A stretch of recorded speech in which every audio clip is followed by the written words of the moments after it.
Hi viewers, எல்லாருக்கும் வணக்கம். இன்றைக்கி மஷ்ரூம் கிரேவி வந்து இந்த ஸ்டைலில் செஞ்சு பாருங்கள். இது வந்து தோசைக்கு, சப்பாத்திக்கு, ரைஸ்க்கு எல்லாத்துக்குமே வந்து பர்ஃபெக்டாக செட் ஆகும். இதுக்கு வந்து பார்த்திங்கன்னா, நான் வந்து ஒரு பாக்ஸ் வந்து குட்டி குட்டி ஒயிட் மஷ்ரூம் வந்து பட்டன் மஷ்ரூம் எடுத்திருக்கேன். அதை நல்லா வாஷ் பண்ணி க்ளீன் பண்ணி எடுத்து வச்சுக்கலாம். இப்போ ஒரு பெரிய வெங்காயம் வந்துட்டு நல்லா குட்டி குட்டிஸாக கட் பண்ணி எடுத்திருக்கேன். 2 சின்ன தக்காளி வந்து பார்த்திங்கன்னா, அதுவும் வந்து குட்டிஸாக கட் பண்ணி எடுத்திருக்கேன். மசாலா வதக்கி அரைக்கிறதுக்கு ஒரு 10லேருந்து 15 சின்ன வெங்காயம், ஒரு இன்ச் அளவுக்கு இஞ்சி, ஒரு 6 பல் பூண்டு எடுத்திருக்கேன். வரமிளகா வந்து பார்த்திங்கன்னா 2 டேபிள் ஸ்பூன், 2லேருந்து 3 டேபிள் ஸ்பூன், 1 ஸ்பூன் சோம்பு, 1 ஸ்பூன் ஜீரா, 1 ஸ்பூன் மிளகு, 4-5 வரமிளகா, 2 பட்டை, 4 லவங்கம், இது எல்லாத்தையும் போட்டு எண்ணெயில் நல்லா வதக்கி விட்டுக்கலாம். இப்போது க்ளீன் பண்ணி வச்சுருக்க வெங்காயம், பூண்டு, 1 இன்ச் அளவுக்கு இஞ்சி, இதையும் போட்டு வதக்கிக்கலாம். நல்லா வரமிளகா அப்புறம் கொத்தமல்லி நல்லா வதங்கினதையும் நம்ம வெங்காயம், பூண்டு, இஞ்சி இதையும் போட்டு நல்லா வந்துட்டு ட்ரை ரோஸ்ட் பண்ணிக்கிறோம். நல்லா வந்துட்டு எண்ணெயில் வதக்கிக்கிறோம். நல்லா வந்து பார்த்திங்கன்னா இந்த மாதிரி வதங்கினதுக்கப்புறம் நம்ம தேங்காய் வந்து ஒரு அரை மூடி தேங்காய் எடுத்து அரை மூடிலையும் பாதி எடுத்துருக்கோம். அதை வந்து நல்லா குட்டி குட்டிஸாக கட் பண்ணி எடுத்திருக்கேன். அப்புறம் ஒரு 10 பொட்டுக்கடலை வந்து எடுத்திருக்கேன். அதையும் வந்துட்டு நம்ம இது வெங்காயம்லாம் நல்லா வதங்கினதுக்கப்புறம் தேங்காவையும் அந்த பொட்டுக்கடலையும் வந்துட்டு ஆட் பண்ணி இதையும் வந்து நல்லா வதக்கிக்கிறோம். தேங்காய் வந்து நல்லா வந்து ஓரளவுக்கு நல்லா வதங்கி வரட்டும்.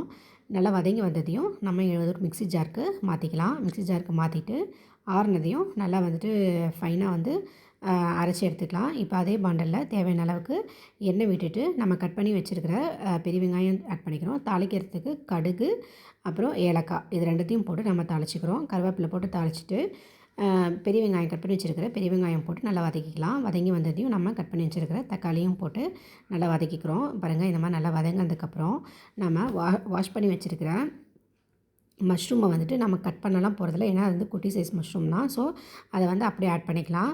கொஞ்சமாக மஞ்சள்தூள் மட்டும் இப்போ நம்ம போட்டுக்கலாம். போட்டுட்டு நம்ம வாஷ் பண்ணி வச்சுருக்கிற மஷ்ரூமை வந்து இது கூடவே போட்டு நல்லா வதக்கிக்கலாம். வதங்கிறதுக்கு தேவையான அளவுக்கு கல்லுப்பு வந்து ஆட் பண்ணிக்கோங்க. ஆட் பண்ணிவிட்டு மஷ்ரூம் வந்து இந்த எண்ணெயிலே வந்து கொஞ்சம் நேரம் வந்து வதக்கி விடுங்க. இந்த மசாலாலாம் வதங்கி கொஞ்சம் மஷ்ரூம் கலர் சேஞ்ச் ஆகும். அந்த டைமில் உப்பு கொஞ்சம் ஆட் பண்ணிவிட்டு தண்ணி வந்து தேவையான அளவுக்கு அது முழுத்துற அளவுக்கு தண்ணி ஆட் பண்ணி நல்லா மூடி போட்டு விட்டுருங்க. மஷ்ரூம் வந்து சீக்கிரம் வெந்துடும். நம்ம வந்து கட் பண்ணாமல் வேக வைக்கிறதுனால கட் பண்ணி வேக வைக்கிற மஷ்ரூமை விட இது கொஞ்சம் நேரம் எடுக்கும். ஸோ மூடி போட்டு கொஞ்சம் நேரம் வேக வச்சுக்கலாம். இப்போது அரைச்சி வச்சுருக்க மசாலா பேஸ்ட்டை வந்து இது கூடவே ஆட் பண்ணி உப்பு வந்து செக் பண்ணிவிட்டு தேவைன்னா ஆட் பண்ணிவிட்டு மூடி வச்சுருங்க. மூடி ஒரு 5 மினிட்ஸ் வந்து நல்லா கொதிக்கட்டும். மசாலா வந்து நல்லா கொதி வரட்டும். நல்லா கலந்து விட்டுட்டு நல்லா மூடி போட்டு வச்சுருங்க. இப்போ பார்த்திங்கன்னா நம்ம மஷ்ரூம் வந்து முழுசாக நம்ம போடுறதுனால சாப்பிடக்குள்ளே பார்த்திங்கன்னா நமக்கு சிக்கன் வந்து கடிச்சு சாப்பிட்ற டேஸ்ட்டு தான் இருக்கும். கட் பண்ணி போட்டோங்கன்னா வதக்கங்குள்ளார எல்லாம் வதங்கிடும். எல்லாம் வதங்கி சுருண்டுடும். ஸோ அந்த நமக்கு எதுவுமே அந்த டேஸ்ட்டு கடிச்சு சாப்பிட்ற டேஸ்ட் கிடைக்காது. இந்த மாதிரி முழுசாக போடக்குள்ளார நல்லா சிக்கன் கடிச்சு சாப்பிட்ற டேஸ்ட் கிடைக்கும். இது ரைஸ்க்கும் நல்லா செட் ஆகும். இது ட்ரை பண்ணி பாருங்கள். ரொம்ப சூப்பரான சைட் டிஷ்ஷு. இது உங்களுக்கு பிடிச்சிருந்துச்சுன்னா ஷேர் பண்ணுங்கள், சப்ஸ்கிரைப் பண்ணுங்கள், லைக் பண்ணுங்கள், கமெண்ட் பண்ணுங்கள். தேங்க்யூ.